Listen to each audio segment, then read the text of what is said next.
या बातमीपत्राचे प्रायोजक आहेत A1 collection and cloth centre, Begampeth, Solapur. अक्कलकोटमध्ये एका युवकास 8 ते 10 जणांनी मिळून कुऱ्हाडी व कोयत्याने केली मारहाण।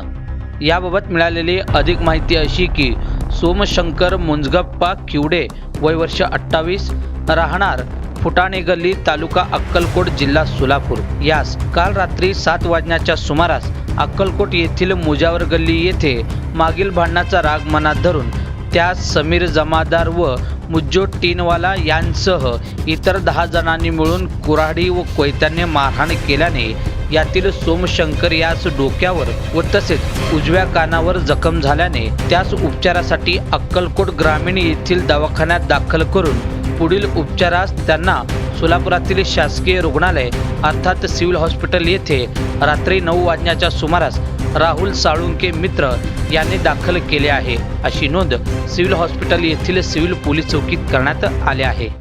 बोल। दोघं जण येऊन घेऊन गेले, जीव मारण्याचा हल्ला केले। कोण कोण होते? समीर मुजावर, समीर जमादार आणि मुज्जू टीनवाला कुठून घेऊन गेले? घेऊन गेले। कुठून घेऊन गेले? दुकानापासून परत पुढं घेऊन जाऊन तिथं जाऊन मारलेत, मागणं वार केलेत, कोयत्यानं वार केले। कुठं घेऊन गेले? बाजूला इथं ऑर्डर घ्यायचं म्हणून चल म्हणून घेऊन गेलेत। गल्लीत बाजूच्या गल्लीत ऑर्डर 30 लिटर ऑर्डर द्यायचं म्हणून घेऊन गेले। तिथे किती जण होते? 10-15 जण होते। मागून वार केलेत, येऊन गाडी टाकून मी पळून आलो। जीवघेणे हल्ला केलेत, धमकी दिलेत, जीवाला धोका आहे मला।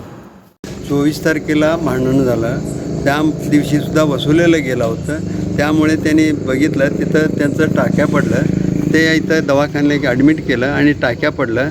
नंतर ते जाऊ दे म्हणलं, केस करा म्हणलं सगळंजण, आम्हाला नको आहे, आम्ही धंद्याचा माणूस आहे, 1 रुपये 2 रुपयावर पोट भागवणार माणूस आहे, नको म्हणलं, तरीसुद्धा त्यांनी गप बसलं। 2-4 दिवस गेलं। आज परत त्याला असं बाहेर जाताना, तुला पैसे आणायला जाताना तुला हे पैसे, तुला दुधाचं हे करायचं म्हणून एकट्याला घेऊन जाऊन सगळंजण मारलं आहे। माझं मुलाला काय तर झालं तर आम्ही काय करायचं? आमचं वाली कोण नाही का? आम्ही काय सांगायचं? म्हणजे जाणून बुजून मी कशात नसताना आम्हाला घेऊन मारलं आहे, म्हणजे एकट्याला बघून। असं हे पद्धत आहे का? म्हणजे कोणतरी करतात, ते कोण चांगलं आहे त्यांना सोडतात आणि गरीब माणसांनाच मारतात का? म्हणजे आम्हालाच टार्गेट करतात का?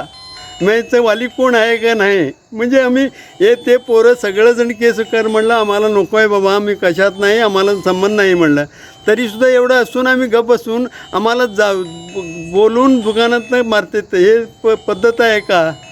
हां, मग विश्वासवर यांनी आता बोलवलेलं आपलं इथं कोण ओळखीचं आहे म्हणून गेलं आहे, ते मारलं आहे, पण कान फाटलं आहे, सगळं 3 इंच खोल लागलं आहे म्हणा, ते सोलापूरला पाठवलं आहे, तर होत नाही म्हणा। आम्ही तेव्हा माहिती झालं आहे, सगळं झाल्यावर आम्ही इथं आल्यावर म्हणलं सोलापूरला पाठवलं नाही, ते सगळ्यावर योग्य कारवाई करा, आम्हाला असं त्रास पुन्हा पुन्हा होऊ नये। आम्ही धंदे करणार, आम्ही काय त्यांचं नाव काढत नाही, पण आमचं नाव घेऊन ते आमच्यावर त्रास देऊ नये। त्याला घेऊन 7-8 जाऊन बाटल्या मारून त्याचा जीव मारायचा प्रयत्न केला। आमचं एकुलतं एक मुलं आहे, काय तर झालं तर आम्ही काय करायचं? आमचं पोट पाण्याचा प्रश्न कसा होईल आहे? एवढं दहशतवाद करायचं म्हणजे, बोलून मारायचं म्हणजे गप बसलं तरी मी मारतात, म्हणजे एवढं हे निष्काळजीपणा, म्हणजे कोण वाली नाही त्याला नेऊन मारायचं कुत्र्यासारखं। ताज्या बातम्या पाहण्यासाठी प्राईम महाराष्ट्र न्यूज चॅनलला सबस्क्राईब करा।